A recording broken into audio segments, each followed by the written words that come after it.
So now we've got to roll it back to one I almost skipped, the Titans uniforms.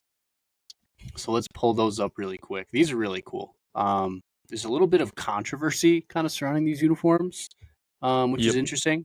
Tony, you know more about this stuff than I do, so take it away. Yeah, so there's kind of like this uniform lives in like a limbo state. So the Tennessee Titans were formerly the Houston Oilers. Then after they moved to Tennessee, then Houston got their own team eventually, the Houston Texans.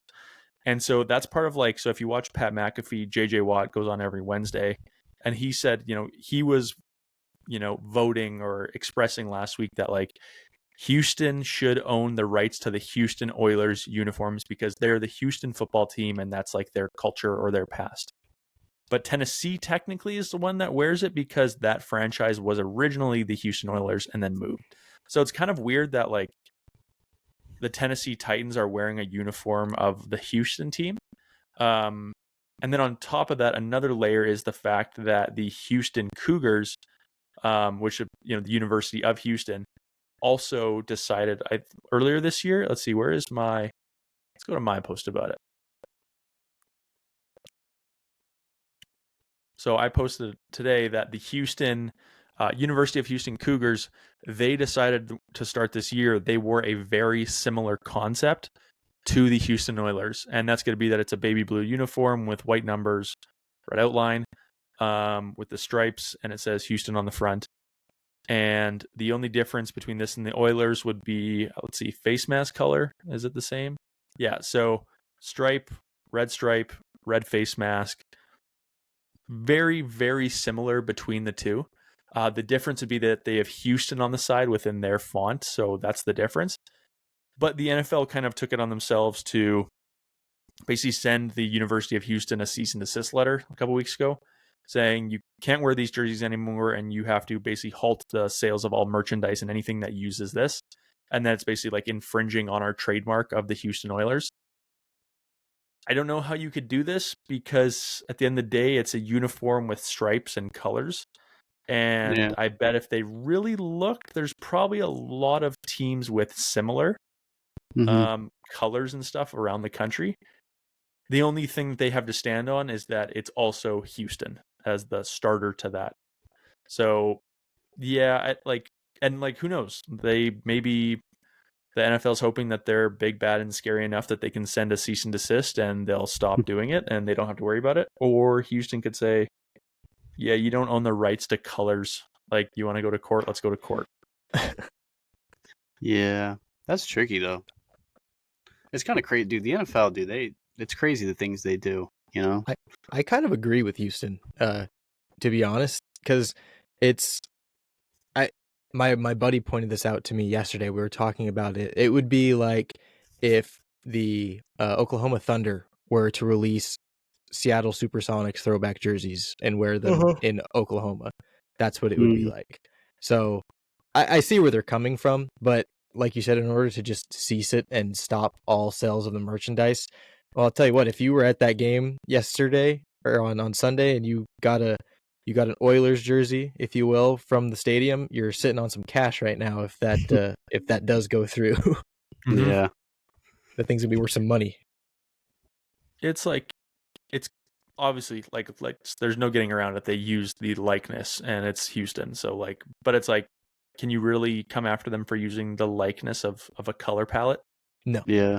I don't think so. Yeah, it seems to be a little bit extreme if you ask me. Just let them have fun. Let them wear the uniforms. What's the big deal? It's just a uniform.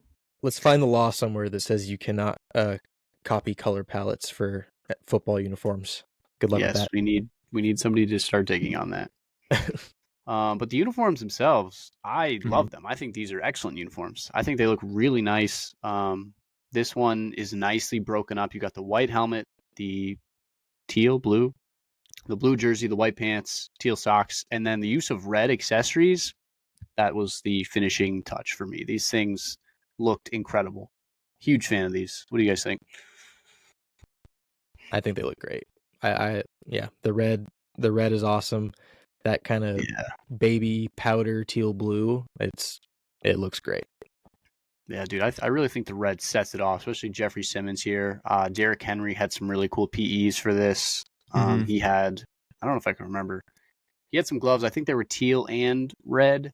Whatever they were, I mean, they matched perfectly with the uniforms, and they killed these. They did a really nice job on these. Will Levis had a big day. I don't think anybody saw that coming. Nope. But these might be, that's a good shot of all. Just look at all the red. I love the red. I love when guys can take like the most, like the least used color and then like implement it into their accessories. I love that. Like when I see Cardinals players wearing like yellow cleats and gloves, can't get enough of it. And this is just a great example of that. He's got a next trend mouth guard. Shout out next trend. We got a next trend in the NFL. They've been popping up quite a bit. Yep. Which is a whole nother conversation because that is the next trend logo and it's on the NFL field. So how is that allowed? But that's another actually story. I didn't think of that. That's a good point. Just quickly going off of that, if you look at some pictures of Tyreek Hill, they have the Grip Boost logo on his gloves in gray against white, and you can like clearly see it, but you have to be really up close. Going back to Derrick Henry, those gloves are absolutely incredible PEs. Those look so cool because they're the teal, the white, and then they've got the red kind of mesh wishbone, I call it, and then he's got the two red padded arm sleeves and the red cleats. The red and the blue and it's excellent. I really, really like these uniforms. There's two things I'm realizing I really like about the throwbacks. Number one is going to be the fields. Where the hell is that photo? Yeah. That's such an underrated part of it. I'm loving when teams are taking the time to redo their fields, like with this font here. Yeah, that's sick. Same thing like when the Eagles redid it for the Kelly Green, and like I think that's honestly part of my favorite part is like the actual conversion of the stadium and not just the uniforms. Mm-hmm. And I want to see a coach. I'm looking for a coach and some sideline gear, Where's but I can't find one. Here? We need it. If you go to pre-game photos, if you can find that, you might find some more. Let's see. Yeah, let me check that quick. I'm an NFL photos wizard. I check all of them. You can tell that the organizations are definitely going in on the fact that this is the year of the throwbacks because, like you said, they are going all out at the stadiums. You know, they're converting. You can see the color palette on the stadium itself is actually different there. They've got that powder blue up in the stands. The fields are painted. They've changed the siding on the walls, everything. And there's your coach gear. Yeah. There's a nice picture of like a starter jacket on the left there. You want to check that out, Tony? Where is it? Oh, that's nice. Top left. There you go. That's good hair too. Hey, it's the Mahomes. Evan and I. What's up? I was gonna say it's that kind of Mahomes mohawk I told you to go for. There you go, Tony. Now you know what you got to do. But yeah, Evan and I will focus on the uniforms and the equipment. You just focus on the sideline gear. Yep. All right, but that is going to wrap it up for the uniforms. So that's 4 of some of the coolest uniforms we've seen in a while, all in 1 week. So that was fun to talk about.